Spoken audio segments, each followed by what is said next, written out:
On se retrouve pour une nouvelle discussion et on parle d'un sentiment que je crois tout le monde connaît. Lequel? Celui d'être sur une sorte de tapis roulant.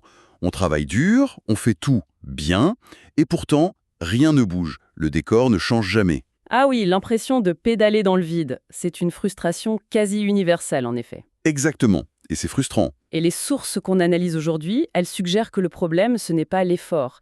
C'est plutôt, disons, le logiciel qui tourne dans notre tête. Le système d'exploitation. Voilà.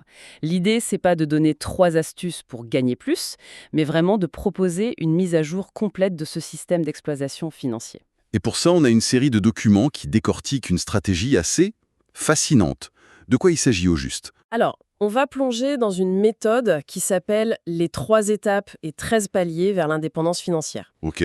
Elle a été conçue par un certain Tamir Kaham, et ce qui est vraiment intéressant, c'est son profil. Ce n'est pas le cliché du jeune génie de la tech, vous voyez? Pas le millionnaire de 25 ans. Non, pas du tout. C'est un ingénieur système de carrière. Du coup, toute sa méthode est hyper pragmatique, très très structurée. D'accord, donc on est plus sur l'architecture d'un pont que sur la vente d'en rêve sur Instagram. C'est exactement ça. Et il y a une double influence qui rend son approche unique. D'un côté, il y a la logique pure de l'ingénieur, Mhm. et de l'autre, une sagesse financière beaucoup plus ancienne. Il faut savoir qu'il est le traducteur officiel en hébreu d'un classique, L'homme le plus riche de Babylone. Ah oui, d'accord, le mélange des deux mondes. Ce mélange est vraiment le cœur de sa pensée.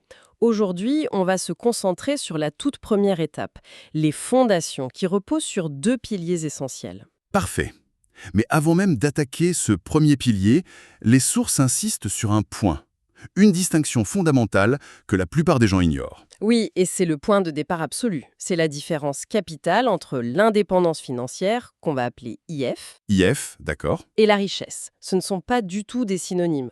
En fait, c'est une erreur d'ingénierie fondamentale. Comment ça? La plupart des gens poursuivent la richesse, qui est un horizon infini, alors qu'ils n'ont même pas résolu le problème de l'IF, qui est une simple équation. C'est vouloir construire le toit avant les fondations. Ok, alors posons ces fondations. C'est quoi l'indépendance financière dans cette vision? L'IF, c'est un état purement mécanique, quantifiable.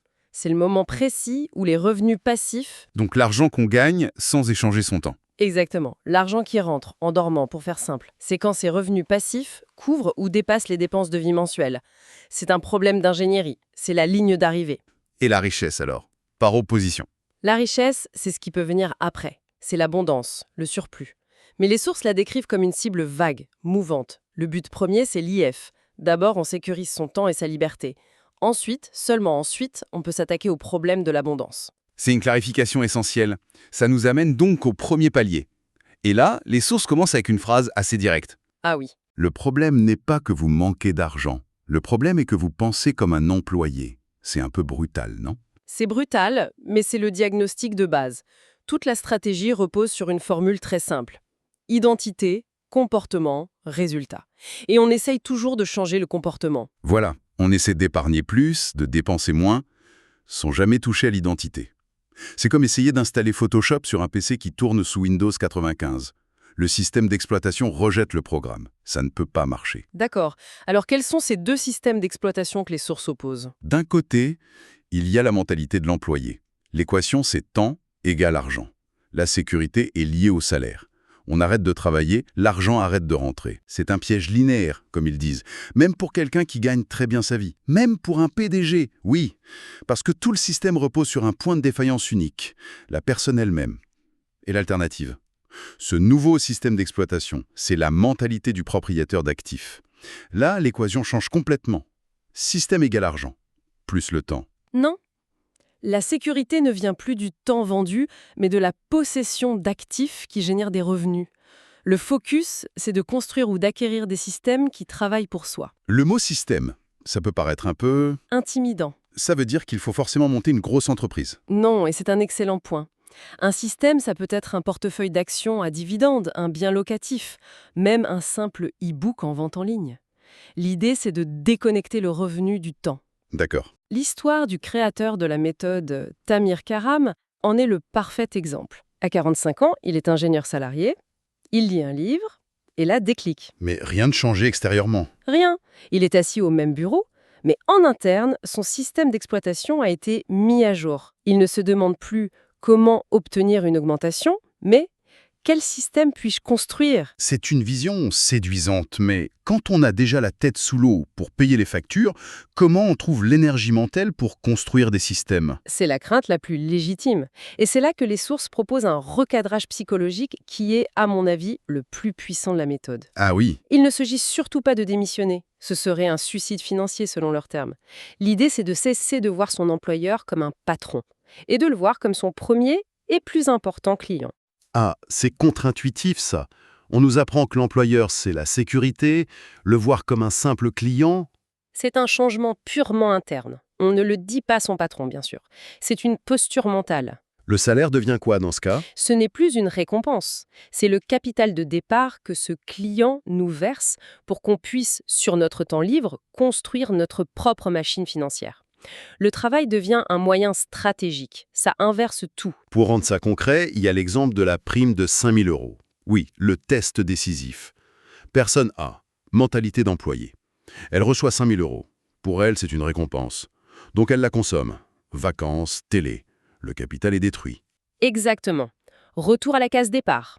Maintenant, la personne B, avec la nouvelle identité. Là, les sources utilisent une métaphore militaire assez forte, avec des soldats et des prisonniers de guerre.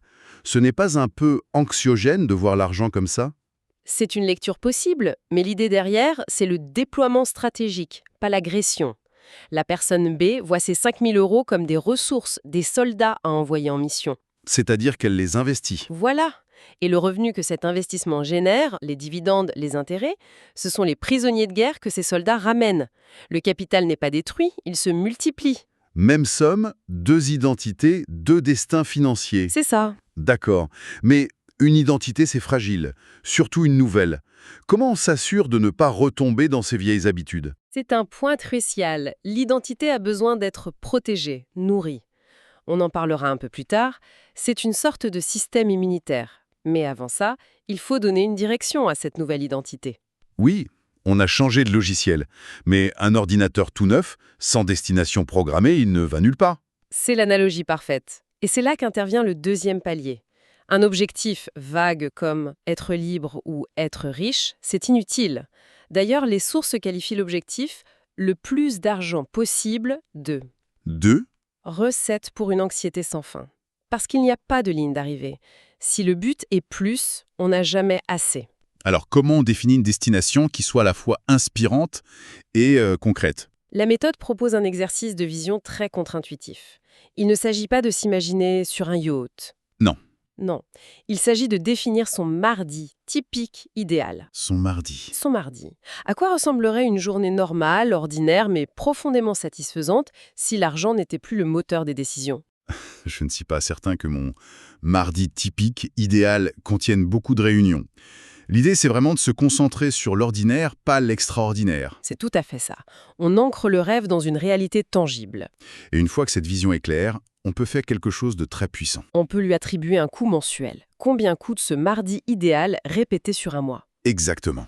Et c'est là qu'on arrive à la fameuse métrique au cœur de la stratégie, l'indice d'indépendance financière. Le cœur du réacteur. Et la formule est d'une simplicité presque déroutante. Attendez, je l'ai là. C'est juste revenu passif mensuel, dépenses de vie mensuelle.